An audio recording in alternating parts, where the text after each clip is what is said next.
Welcome, ladies and gentlemen, boys and girls, to Boom Goes the Dynamite. It's me, it's the GREG, joined by my forever rival, Trick Matty. Whoop that yeet.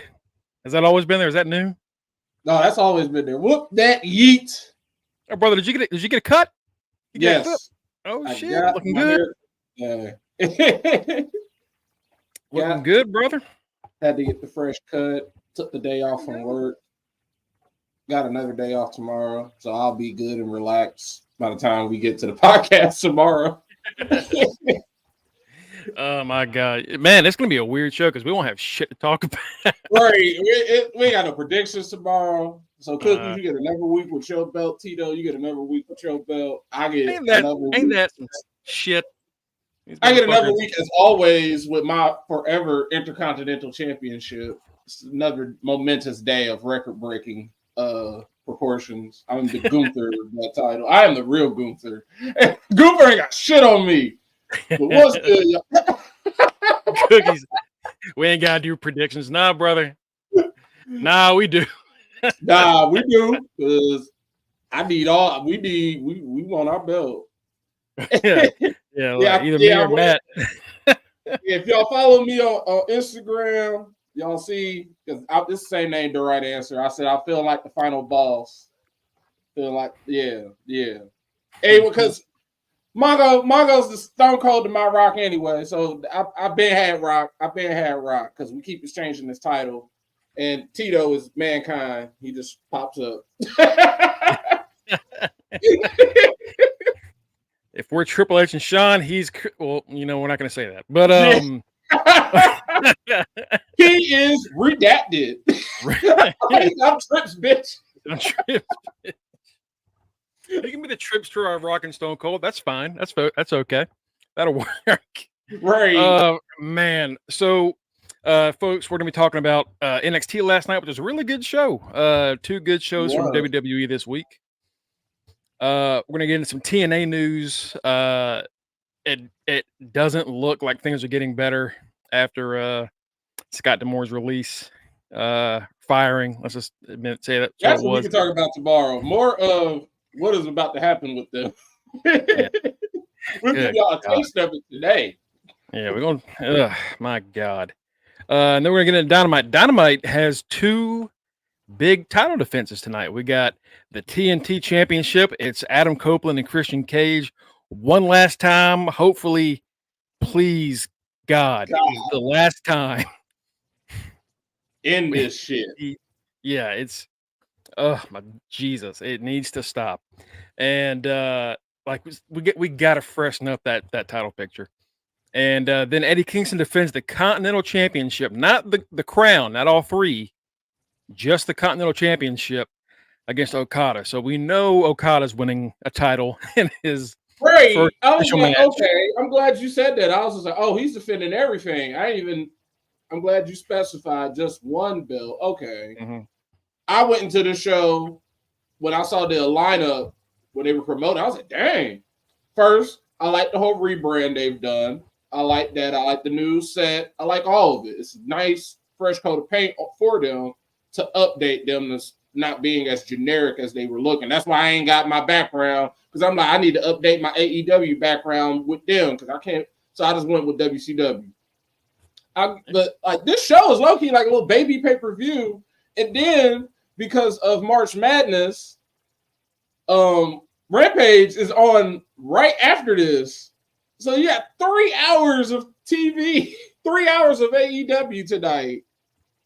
Yeah, let's if you want to watch 3 hours of AEW. Let's see if they can make that third hour.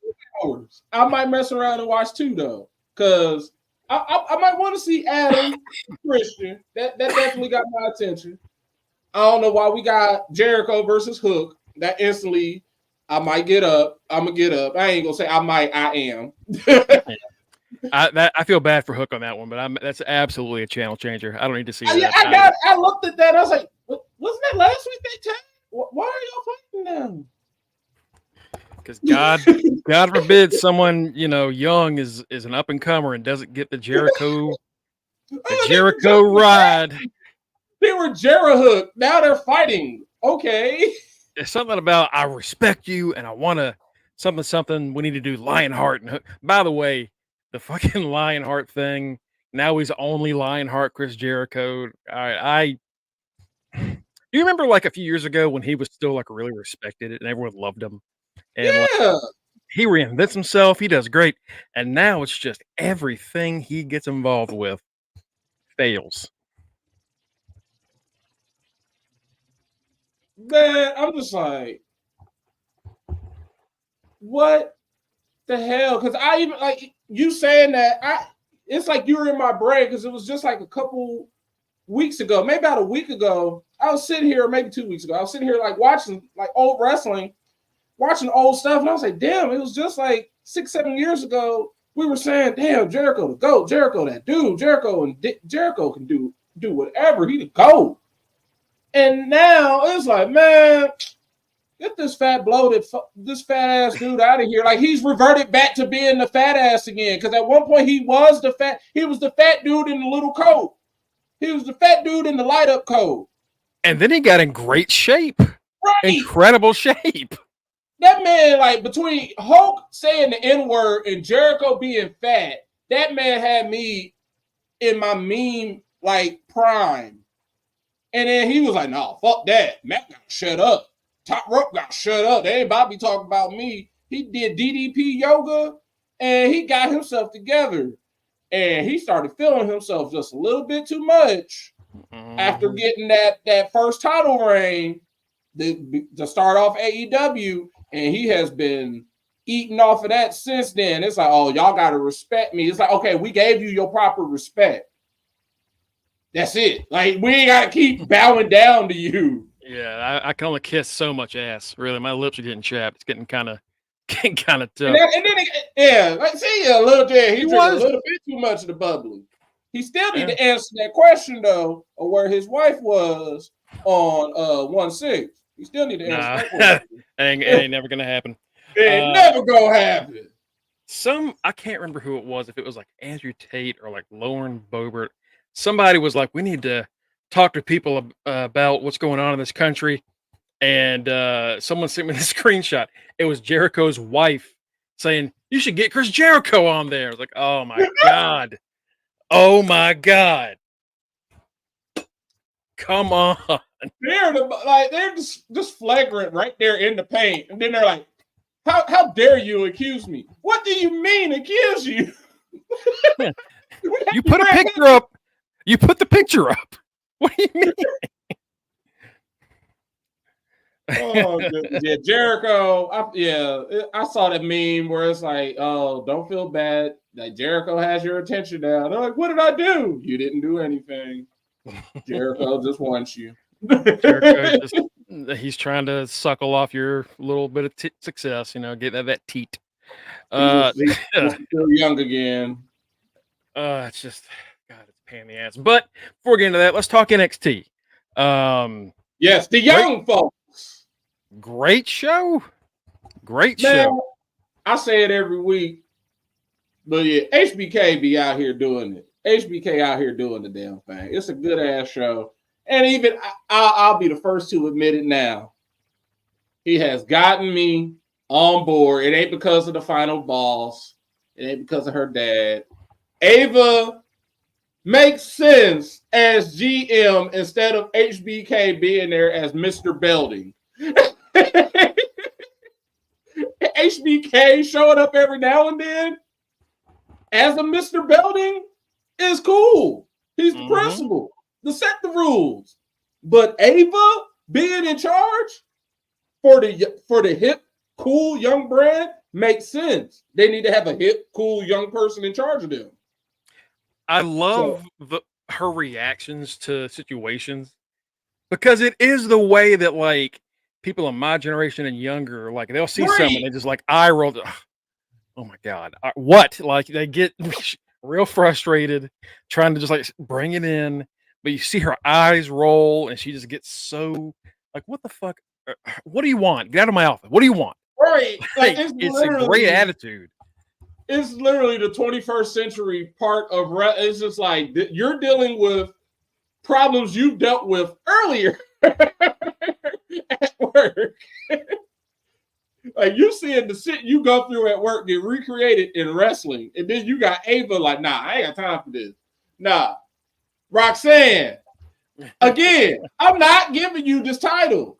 You're not getting this promotion. Fine, you can have a match, but like I'm not giving you the belt. I'm not. You can get an interview, but you're not getting this position. No shit. Like, and like it is. She really is hitting a stride. Yeah, and like it's sad that like the wrestling thing didn't work out for her. It sucks. He has rough knees. I get that. Yeah. It makes it really tough. And but damn, she has found her personality. She has found the thing that really I think sold you and me on it was when she was dealing with Dijak and Gacy.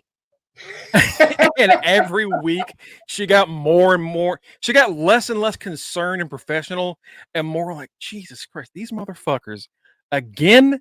Like, can we just not for a week? Can we just not do this? Why is he in a trash can? Enough stuff. She's like, can you guys? She's like, for the first time ever, can y'all go in the parking lot?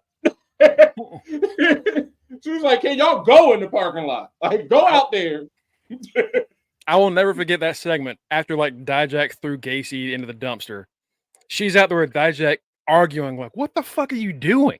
Why do you have to do this every week? And then Gacy's ass pops up.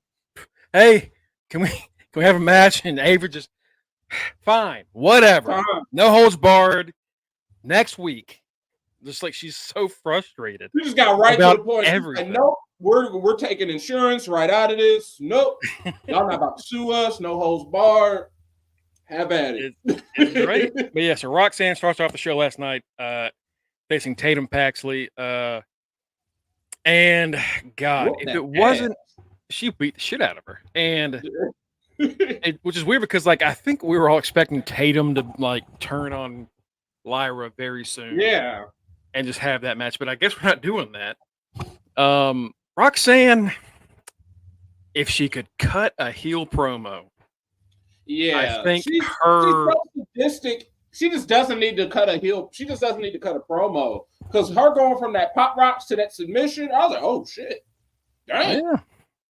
Like she can pull off the like that frustration and the bitterness in her actions, but when she starts talking.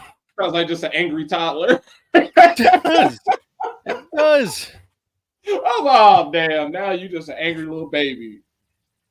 That's all right, Ava, come out here and give me my title. Shut up.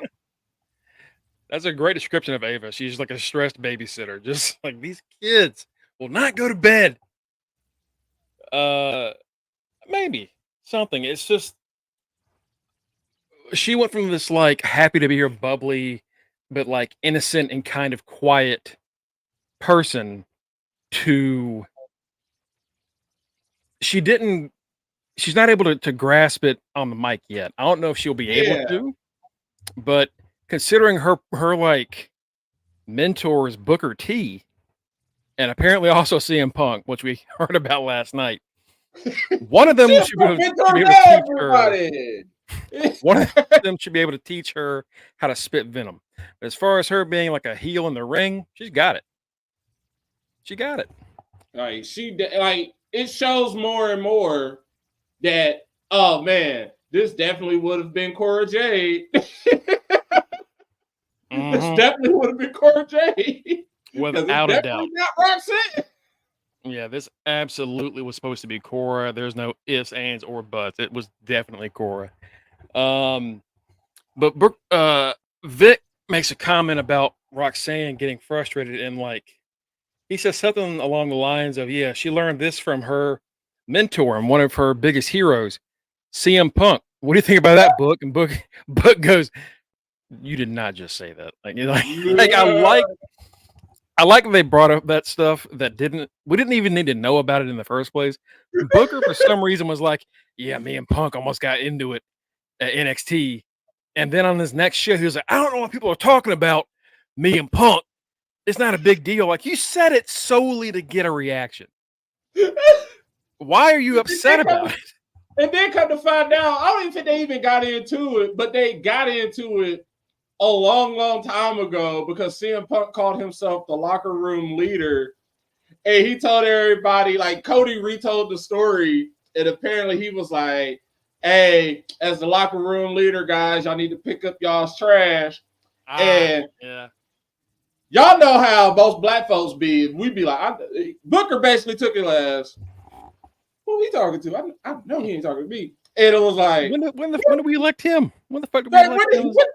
And he was like, yeah, this trash? No, you talking about that trash? So that's what Booker did. I wouldn't fuck with Booker. Booker fucked Batista. That's all I need to know.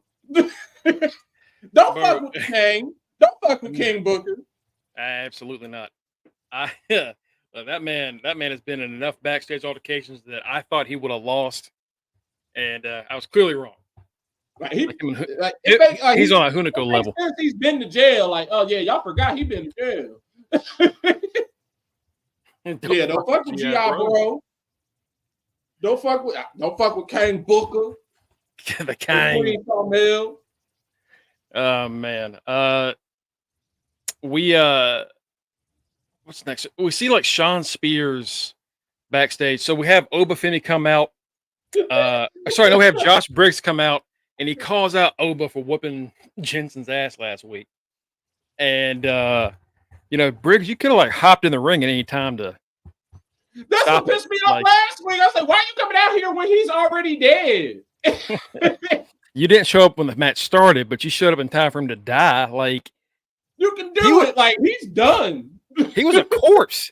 He was a corpse for a minute and a half. Get in there and stop it. His health is at 2%, my dude. He calls out Oba, trying to, get this match going. Dijak comes out and has the funniest line of the show. I screamed when he said, Josh makes fun of his tan and the way he's trying to walk around and police everything. He goes, why don't you get your Shaft ass out of here? And he said, you just call me Shaft? Like Samuel L. Jackson? And Josh goes, yeah. And he says, I don't know if you can tell. And he puts his arm up. I'm white. That is why Dijak is my favorite person in NXT. I told y'all seen me go from hating this dude, call him a fake Terminator. I hated him. And now, I told y'all, since he became the king of the hill killer, he been chef's kiss. It's like he went down to NXT, reinvented himself. Because that whole promo, while the other guy was talking, I'm like, I need to hear that ding ding. I was like, please let Dijak interrupt this. And as soon as he showed up, I said, let's fucking go. I need Mr. Bitches. That's what I call him. Yeah, I got a haircut. Yes. I needed it. I definitely needed it. And I go back to the office next month. Well, that sucks. Unfortunately, I go back to the office. That's unfortunate. But man, Dijak has been wonderful. He's so damn funny. He is hitting the like Drew McIntyre levels of petty and like just saying whatever is on his mind. Like the only difference is Dijak hasn't made a shirt out of his insults yet, but he could. Great. He could. It was great. We got them three facing off, so we're gonna get a Meat Madness in NXT. Looks like. Hopefully, it'll actually happen. Speaking of, you said King of the Hill Killer. Your boy's back. He was on NXT Level Up last night. Oh no! Yeah, he's back in action. Damn. I know. Damn, good old Eddie Thorpe. He's here. He's here to ruin match day. I knew it wasn't Joseph Gribble. It was definitely John Redcorn. Yep. Eddie Thorpe back to his DJing ways. Oh my goodness. Speaking of people that showed up again, Sol Ruka, the Native American DJ. That's him. We still have no idea what the fuck his gimmick really is. Because like that's what pisses me off instantly about. That's what made me mad about him. Instantly, I'm like, all right, cool. You're Native American. I respect that. You're a DJ. So why are you like doing a rain dance to what is going on? Yeah, no, I don't like you. It's a mixed bag of all mixed bag. It was bad. It's like that hacker girl almost. I'm like, no. Yeah. Whatever, something Turner, Stevie Turner. Yeah. I'm like, no, nope, don't like you. But after the three big hosses fought each other, Sean Spears is shown in the locker room watching, and we see Gacy just like slide into frame behind the bench and smile. Lord. And later on, we'll see Ava talk about getting what's his name from Chase U, Duke Hudson. Yeah, involved in a North American title match. So we've got Oba, we have Josh, we have Dijak, Sean Spears, Gacy, and Duke Hudson. That's 6. And the last time we had, there we go. Yep. Last time we had 6 people contending for that belt, it was ladder match time. And the time before that, ladder match time. So yeah, I smell a ladder match coming to Stand and Deliver. A ladder match on a Saturday morning. Eggs, bacon, and ladders, baby. That's how we got to do it. Yeah, I remember when 2 years in a row, Mania, they had a 6-man IC championship ladder match. Yeah. Okay, well, we don't have Money in the Bank here anymore, so that makes sense. And they just never did it again. Right. It was like Daniel Bryan won, and then it was like never. Daniel Bryan and Zack Ryder won like those few years they did it, and then they never did it again. And I thought that would be such a cool thing for them to do to replace the Money in the Bank match, but they're like, nope, we're good. Now this year we're just gonna bring in the tag titles, but those could be for SmackDown if they really wanted to. Yeah. Because if it was me, I would have a SmackDown. SmackDown could be Pretty Deadly, all them, everybody else. Just basically have everybody on SmackDown. You see, Street Profits, all them. Boom, AOP. Everybody that's fighting to get to WrestleMania could be fighting for the SmackDown tag titles, and you can have Judgment Day defending against the people on Raw. But no. Cookies, I know what that comment means. I know what you feel. That is someone not wanting to have to predict so many multi-man bullshit matches.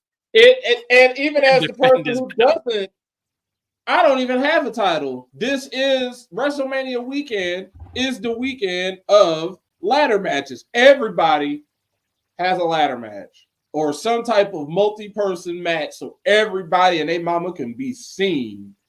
And it's about to be overkill. We're gonna be so tired of ladders after the weekend. We're gonna be so happy we don't have to see them again until Money in the Bank. We had 2 qualifiers for the NXT triple threat title match for the tag belts, which is apparently going to be a fatal 4-way because now Alpha Academy is in NXT. And they're going to face the Wolf Dogs next week. And if they beat them in a non-title match, they're going to be added to this. It'll be a fatal 4-way. That's so dumb. But we had Axiom and Fraser against No Quarter Catch Crew, which was Charlie Dempsey and the deaf dude Miles Bourne. Mm-hmm. Great match. I was kind of shocked that Axiom and match. I was kind of shocked that Axiom and Fraser won because I thought we were about to start doing where they were going all in on the No Quarter Catch Crew. Right. No, we are not. Dempsey also got his face. Dempsey got his damn face kicked off his head. I mean, good God. Axiom kicked the shit out of him. It was brutal. But yeah, it was a fun match. The other one later on in the night, it was the Good Brothers and Hank and Tank. You know, Good Brothers win. It was Magic Killer, 1, 2, 3, and the 2 Sweet, yada yada yada. So Good Brothers are going to be in it. Axiom and Fraser, Wolf Dogs, and unless they're just giving the match just to have them lose next week, we're gonna have a Fatal 4-Way at Stand and Deliver for the tag belt. 2 main roster acts and 2 NXT acts. Wild card. Let's see. We had Sol Ruka make her NXT return against Brinley Rice. Reese. I think it's Reese. Yeah, Reese. She looked great. We were concerned about her because of her knee and like her issues. Like that's a major problem with all of the things she does, all of her flips and the splits and her finisher, the Soul Snatcher. She nailed it. She nailed it. She really did. Like that was I enjoyed that match. It was a good way to reintroduce her.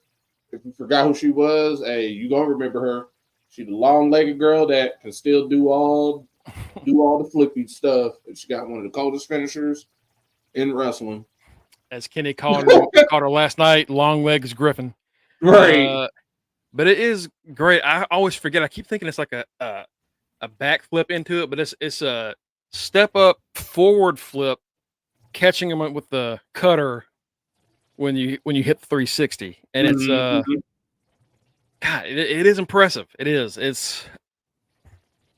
She's gonna need like a secondary finisher because she'll be able to do that every time. You're gonna need something else. She's gonna do something. She's gonna do something in the air. She's gonna splash on somebody. there's gonna be somebody that will not be able to handle that move well, and you're gonna have a Candice LeRae like, I'm not taking that move. So I had no give her the Cody Cutter, maybe. But yeah, it was good.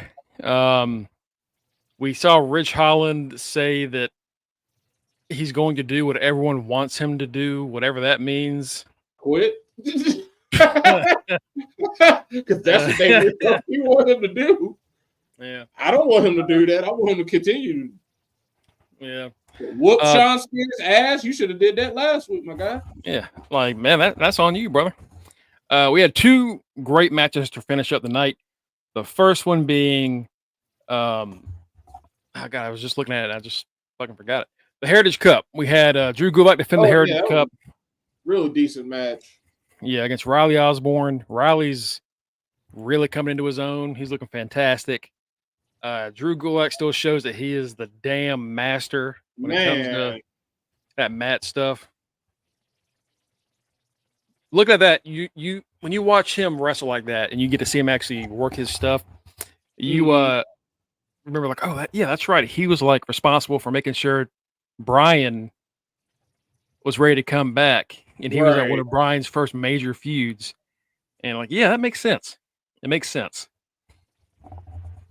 He looked incredible, but Riley had it tied up going into the 4th round.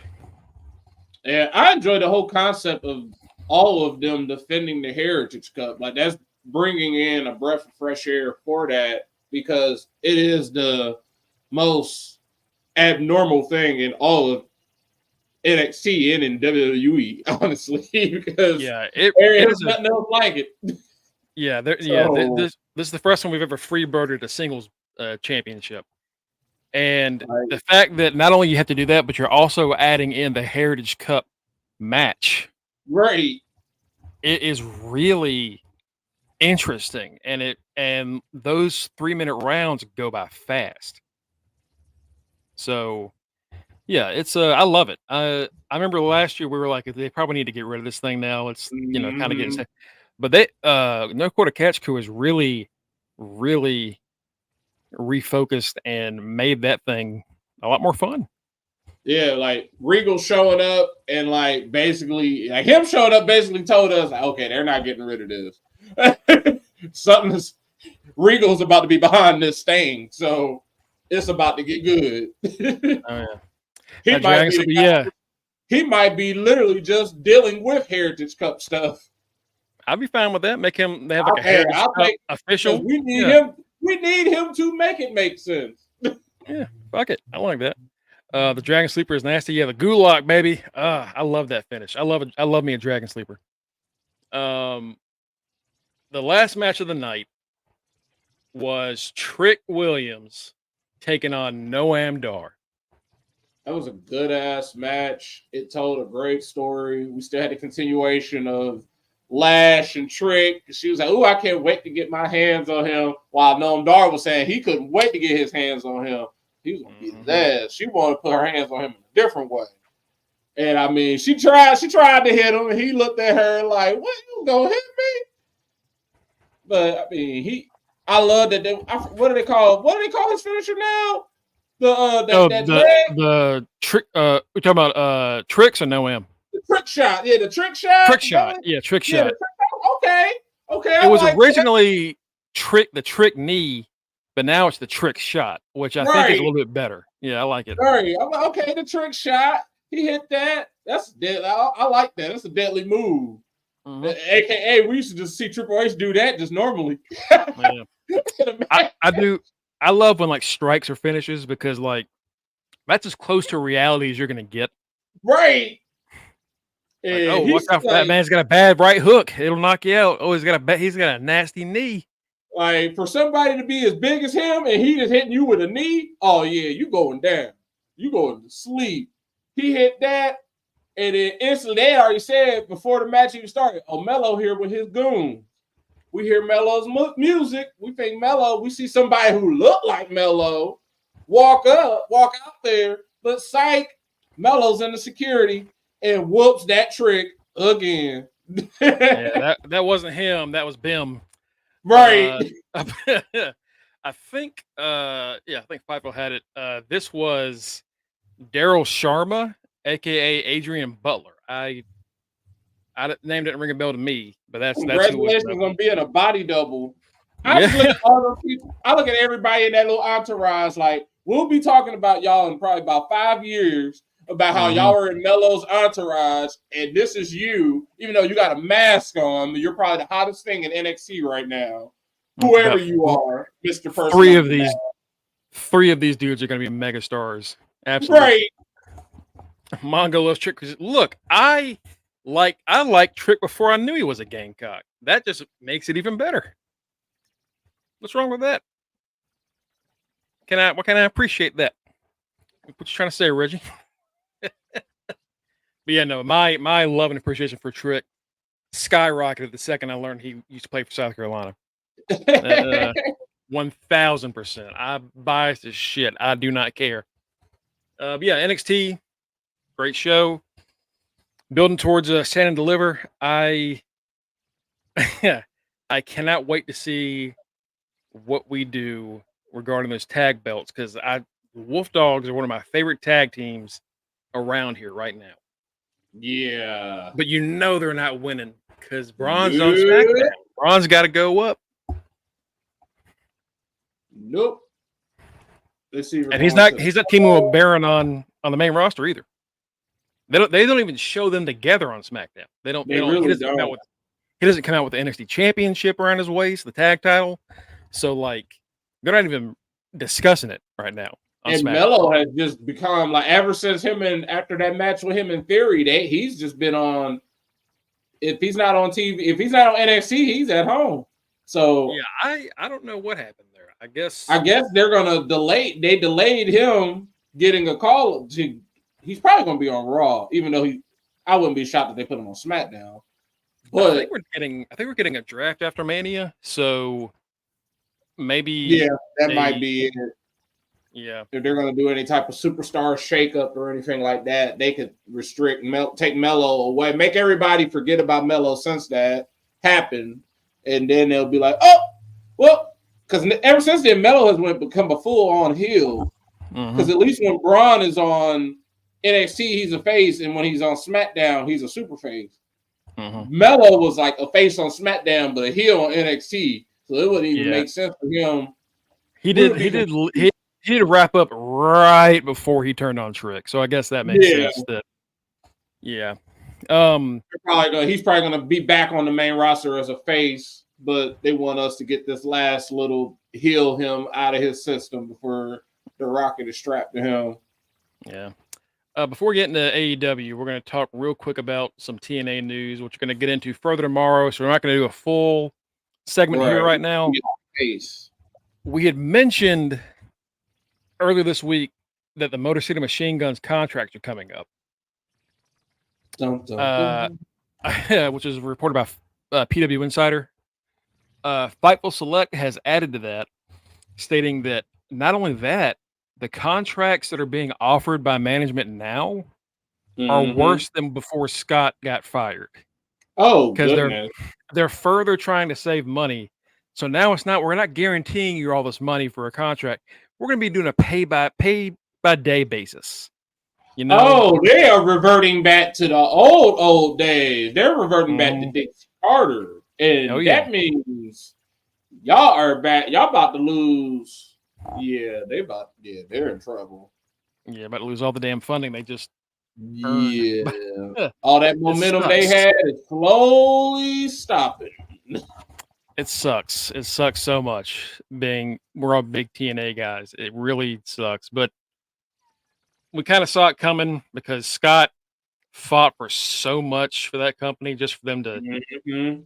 After he brought their ratings up, after he got people talking about him again, they thanked him by firing him. It's just, I'm sure we're gonna hear more.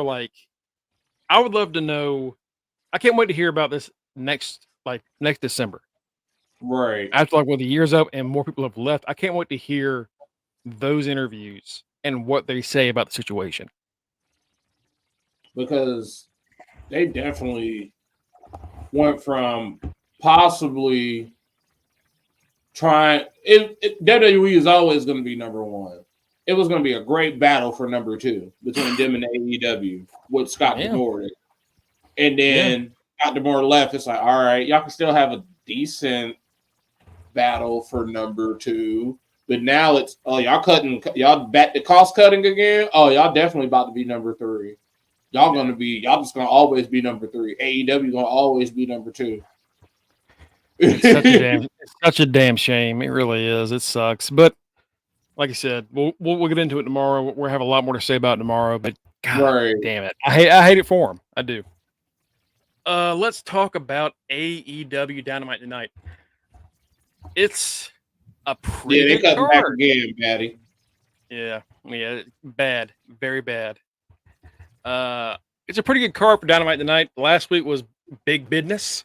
Right. Tonight is a regular name Dynamite, but we have some pretty great stuff on hand.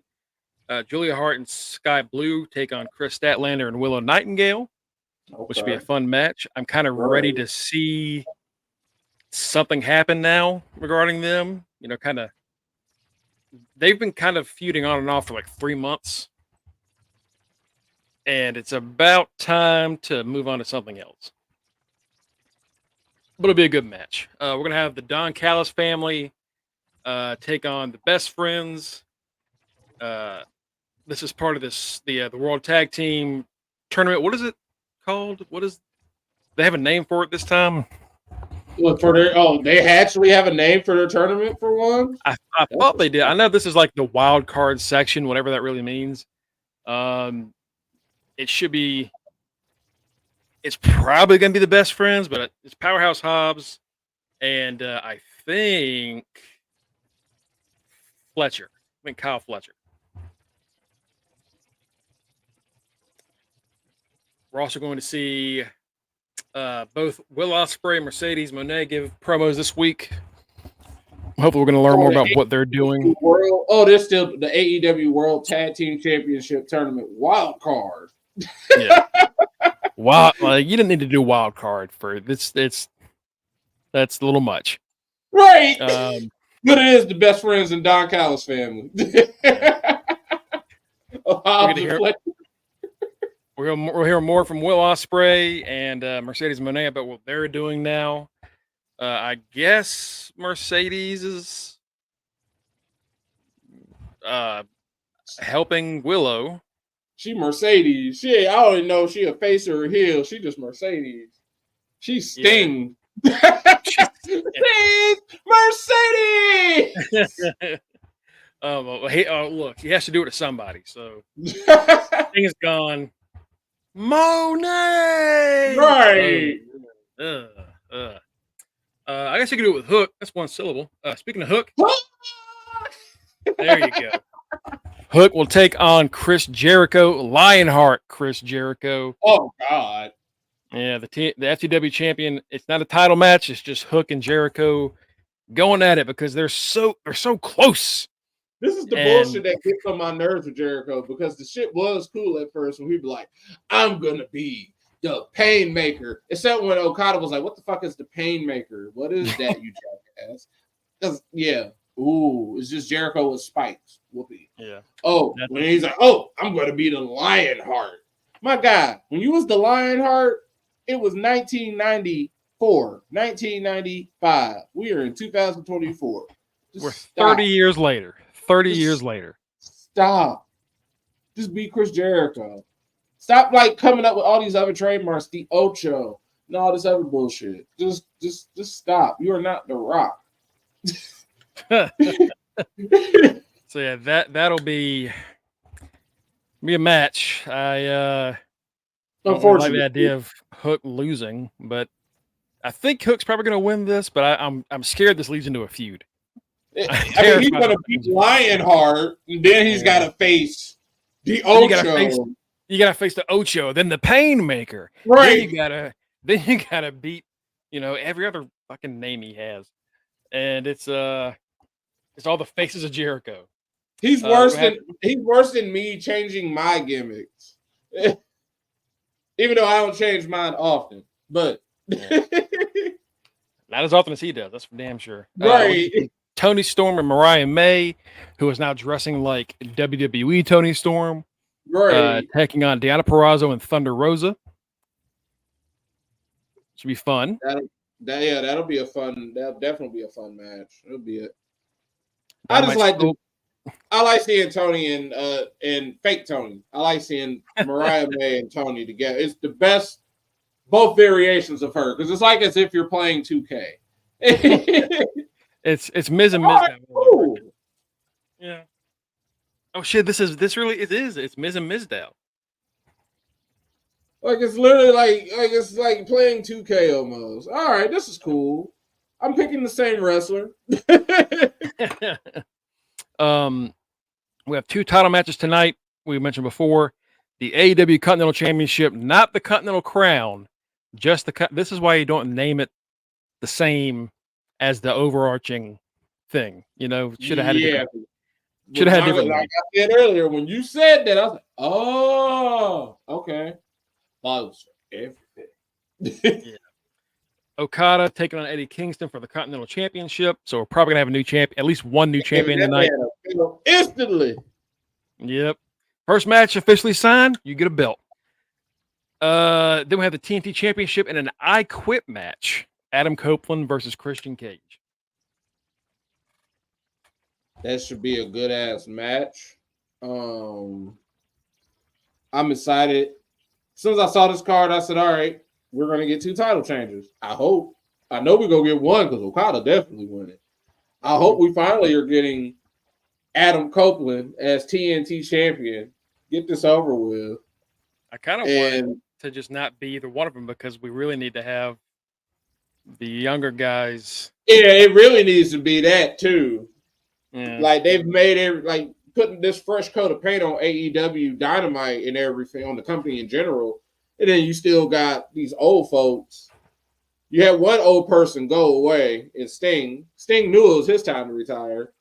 Now it should be the TNT title should be basically with the folks that are like Darby All In and people like that. But it's not. It's still stuck with it's almost turned into the TNA Legends title. Yeah. I'm not digging it. I'm really not. It's I love Christian and Edge. They're both 2 of my favorite all time. But this is the belt that needs to be held by the big up and comer faces. We had Sammy and Darby. We had those guys doing it for a while. We had Harper or Brody Lee. Just it needs to be that workhorse and kind of younger title. Yeah. This needs to. It's as much as Christian. We're having fun with him, calling everybody's dad's dead. It's kind of run its course. Right. Wardlow and Scorpio Sky. Yeah, you know, it's the matches we used to get for it versus what we're kind of getting now. They can't really keep up. Yeah, they've definitely WWE that belt. And they need to not do that. Yeah. But still should be a great match. This is looking like a pretty good show. I don't know what's going to be on Rampage as far as like that. Right. Yeah, Rampage is the next hour. I don't know what's going to be on there either, but I mean, if somebody's going to watch, I'm sure somebody will. Yeah. But that's going to be it for us tonight, guys. Thanks for following us. We'll be back tomorrow at 9 o'clock ish. 9-ish. Have you on the ish? We'll probably be there right at 9. Yeah. We've been trying to be on time lately, so we're going to try to work on that. We say not 8:45-ish. That means we'll be there at 9. Let's just say 9. But if you want to know when we're going to be live, you can follow us at facebook.com/UnderTheRingPod and twitch.tv/UnderTheRingPod. You can also follow us at Linktree. It's where all of our links are, where you'll see me at GregBushSK. You can find Kenny at RockRace44. We got the teacher man Mike Jones at Mr. Freshbeard. We got my forever rival, Trick Matty himself at The Right Answer. We got the street team captain, Tito, our current predictions champion, the bastard. Oh, at Borre Maliente. And last but not least, our good friend and local news correspondent, Justin B. Baxley. On the bright side, March Madness is finally starting. Right. Get some good basketball going. Fill out y'all brackets. Win y'all some money.